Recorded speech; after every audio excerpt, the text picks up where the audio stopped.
The virus computer centre के online classes में आप सभी का बहुत बहुत स्वागत है। आज हम सीखेंगे कंप्यूटर के ऐतिहासिक उपकरणों के बारे में। सबसे पहला नंबर आता है एबाकस। एबाकस आज से लगभग 5000 साल पहले चीन में आविष्कार हुआ था। अब जानेंगे आविष्कार किसने किया था। ये अब तक किसी को मालूम नहीं कि एबाकस किसने आविष्कार किया। इसका मतलब ये होता है कि आविष्कर्ता का नाम हमें मालूम नहीं है। अब जानेंगे इसके विशेषताएं, खासियत क्या है एबाकस यंत्र का। एबाकस दुनिया का पहला काउंटिंग डिवाइस है और ये तैयार हुआ था धातु और लकड़ी के बने फ्रेम से और उसके ऊपर तार यानी वायर लगा हुआ था और वायर में कुछ बीड्स लगा हुआ था और उस बीड्स को ऊपर नीचे करके एडिशन और सब्ट्रैक्शन हुआ करता था।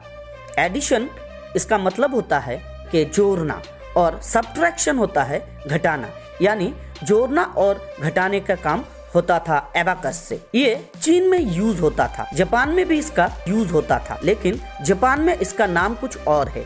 जापान में इसको सॉरोवेन के नाम से जाना जाता है। अब दूसरे नंबर पर आता है नेपियर्स बोन।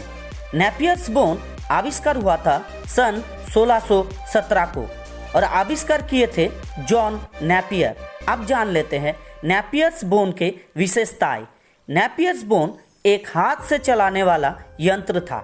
ये यंत्र यानी नेपियर्स बोन हाथी के दांत से तैयार हुआ 10 छड़ी से बनाया गया था और इन छड़ियों के सहारे एडिशन सब्ट्रैक्शन के काम किया जाता था। एडिशन सब्ट्रैक्शन का मतलब जोड़ना और घटाने का काम हुआ करता था। इसके अलावा नेपियर्स बोन से 2 बड़े अंकों के गुणा भी किया जा सकता था। अब तीसरे नंबर पर आता है पास्कालिन। ये तैयार हुआ था सन 1642 को।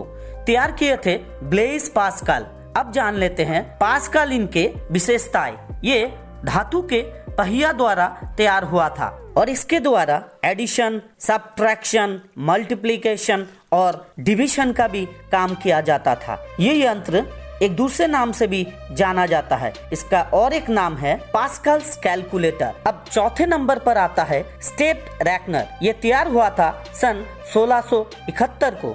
तैयार किए थे गॉडफ्रे लिबनेज। अब जान लेते हैं स्टेप्ड रैकनर के विशेषताएं। ये यंत्र पास्कालिन को अपडेट करके ही बनाया गया था। इससे addition subtraction multiplication and division को छोड़कर इससे वर्गमूल भी किया जा सकता था। अब हम बात करेंगे डिफरेंशियल इंजन के बारे में। डिफरेंशियल इंजन तैयार हुआ था सन 1822 को। जो तैयार किए थे उन्हें कहा जाता है the father of modern computer यानी चार्ल्स बैबेज। अब जान लेते हैं डिफरेंशियल इंजन के खासियत यानी विशेषताएं।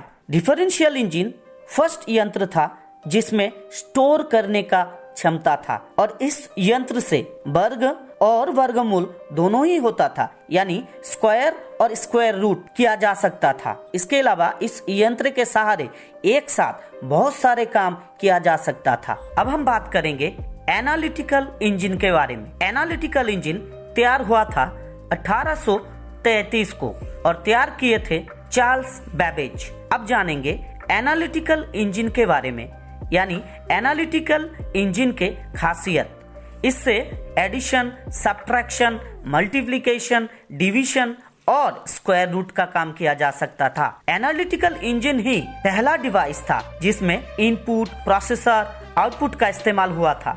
यहाँ पे एक बात ध्यान में रखिएगा कि चार्ल्स बैबेज अपने ही किताब में लिख के गए थे कि तकनीकी कमियों के वजह से वो अपनी सोच को वास्तविक में बना नहीं पाए, यानी इस मशीन को यानी एनालिटिकल इंजन को और भी अच्छा बनाया जा सकता था, लेकिन तकनीकी कमियों की वजह से वो नहीं बना पाए। लेकिन बाद में चार्ल्स बैबेज के रिसर्च के द्वारा ही आधुनिक यानी मॉडर्न कंप्यूटर बनाया गया था और इसी के चलते चार्ल्स बैबेज को the father of modern computer कहा जाता है। आज के लिए बस इतना ही। Thank you very much. फिर मिलेंगे और जाते जाते एक रिक्वेस्ट है आपसे कि अगर आज का ये वीडियो हमारा अच्छा लगा हो तो प्लीज लाइक कीजिएगा, शेयर कीजिएगा और द वायरस कंप्यूटर सेंटर के YouTube चैनल को सब्सक्राइब करना मत भूलिएगा। और लास्ट में और एक बात, stay in touch with the virus computer centre. Stay home, stay safe. Thank you very much.